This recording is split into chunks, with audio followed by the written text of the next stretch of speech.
Georgia and Clemson getting ready to kick off here soon. I wanted to make sure that I got a chance to talk to you about what we were hearing that we have over on the website. I'm going to link it below. You can take a look at it when you get a shot. But talked to a lot of people over these last few weeks about their discussion, their thoughts on the Georgia Clemson game. The Tigers are about a field goal favorite to win the game. So Georgia coming in as an underdog. You don't see that very often. You don't see Clemson as a 3-point favorite very often either. Last time, of course, they played, they were 7-point favorite to Ohio State and dropped that game in the Sugar Bowl. Got a chance to talk to Kirk Herbstreit, as you saw earlier this week. One thing that Kirk had to say that was I think important, particularly in this game because of the injuries to George, Dominic Blaylock, Eric Gilbert's probably not going to play in this game. That's 3 5-star guys that you're not going to have for this contest, which is a really important contest. But here's what Kirk had to say the other day. He said, Georgia's got some great receivers. That's probably the area to me that they have improved the most. They used to just have one receiver or two. Now they have 6 or 7 guys they have the ability or potential to contribute. Dabo Swinney this week was talking about how Jermaine Burton is special, which I think he's got a point there. And you've got guys like Kyrus Jackson. There's another subscription. If you've not subscribed to Dog Post, you should. We've seen them coming in right now. But, the insiders that I talked to, and I've varied it up a little bit this week, their biggest concern coming into this thing is about Georgia's secondary. And I don't know if it's because they're dealing with Clemson or, really the big thing is that they're worried that these guys have not played together yet. That is their biggest concern about Georgia's secondary. Let me get to one of those quotes.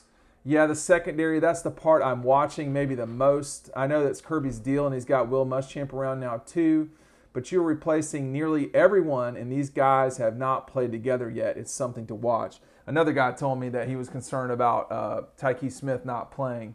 You got Darion Kendrick in this game, Lewis Seen, Latavius Brini, I think Chris Smith. You've got guys you can depend on. We've never seen Keely Ringo go. We've never seen Kendrick in a Georgia uniform before. Amir Speed is another guy that's going to play. I don't know how much. I mean, Clemson's going to have receivers out there. There's going to be situations where Georgia's going to have 5 DBs. There were times when Kirby said that Georgia could be in 7 DB situation. I don't think that would be the end of the world if you're Georgia, because that means that Clemson's in obvious passing situations and Adam Anderson's going to be coming off the edge like a crazy person. So that is something to watch too. I think generally speaking, people are more positive than negative.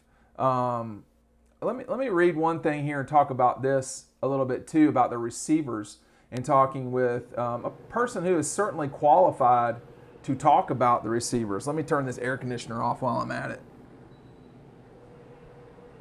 And that is saying, I think you are going into this game with some real players. Yes, they're missing guys, talking about Georgia, but there are real players out there. I think we are going to miss Darnell Washington more than anyone, but Brock Bowers is a major mismatch.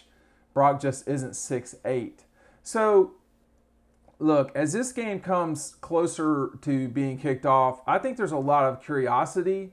I think the thing to me that is I can't really reconcile is, that Clemson's favored in this game, and a lot of people, not just Georgia people, think that Georgia's going to win. So to me, I can't. There are 2 things I really believe in sports. One is the power of talent and recruiting, and the other is that Las Vegas, they get it wrong, but they don't get it wrong all the time. When you see things on ESPN that are like something like Clemson has a 70% chance to win this game, they do not have a 70% chance to win this game. Mathematically, they're somewhere around 56% chance to win the game because they're a 3-point favorite. Now, that's based on actual real numbers where, you say this team was a 3-point favorite, they won 56% of the time.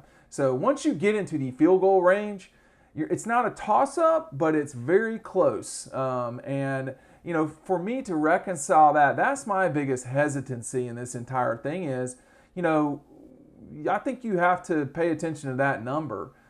It's gone down, certainly since the spring, and it's ticking down even, as I don't know about as we speak, but that's another thing to me. I mean, I do, I'm not going to sit in here and act like there aren't upsets. I've seen them plenty of times, and 3 points is not exactly a lot, but yeah, I mean, there's a couple places where you can get it at 2.5, but it's basically 3, and I think to me, if Georgia goes out and does what it needs to do on the offensive line, they're going to win this game.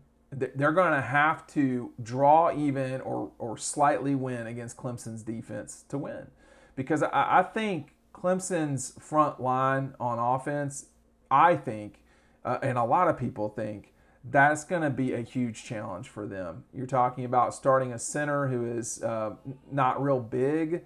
It will be his first start if it goes the way that they're saying at Clemson. You've got a not ideal sized left tackle in terms of height. So when the old football guys at Georgia look at this and they say, "Oh well, I didn't," okay, that's going to be a problem for them. It's going to be challenging for Clemson. But they can score so fast. They're cool with playing side to side. I'm just really conflicted in the whole deal because you watch the Sugar Bowl and you're like, these guys can't beat Georgia. No, But you know that they can score, and you know that that front is really good. So I have had a hard time getting to where I know what's going to happen. I don't ever know what's going to happen, but getting to a point where I feel comfortable with what I think the outcome should be.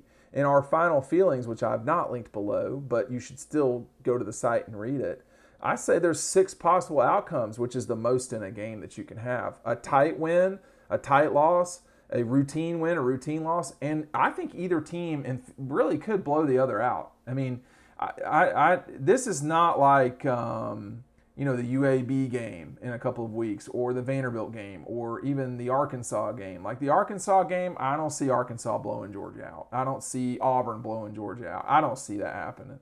This is a game where, whereas Georgia, I guess, and Clemson, they can always blow teams out. I think you have to put that into consideration. Clemson and their best team was that 2018 team. They blew out Alabama, but they really struggled against whoever it was, Syracuse or somebody. So they can really they can have a real wide thing too, and they've lately have struggled more in the spotlight than they did for a particular period of time. That's for sure.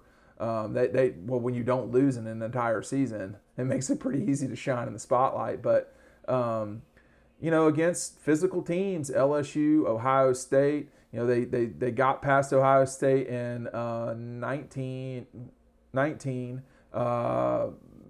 with determination, I would say, more than anything else. Determination and a huge run from Trevor. And in 20, they were, and a game later, they're outmatched by LSU's physicality, which was not surprising to me, seeing that I had seen LSU a couple weeks before. And then this past year, I thought they would beat Ohio State, but boy, the way Ohio State beat Clemson is a huge red flag to me. The other problem, if you're Clemson, is, are the guys that are being rumored to be out, are they actually going to be missing on this defense? Because that's right in the middle, and that's not what you want when you're dealing with a team that is going to try to run like Georgia. And then you flip it on the other side and you say, well, yeah, but Georgia didn't run for nothing against Mississippi State. They couldn't do hardly anything against Cincinnati running the ball. What makes you think that they're going to run it against Clemson? I think they're going to be functional. I don't necessarily think they're going to be running for 400 yards, 300 yards like they did in 2014 or whatever it was. I think, though, in both of those cases, now they can turn, unlike the 2014 game where they won 45-21, unlike that game, they can just turn to the pass now. And, JT can try to save them, I guess you could say. But I would encourage you to go to the site. The link's down below. I can't include everything all the time. Make sure you click there. We'll see you over on the website.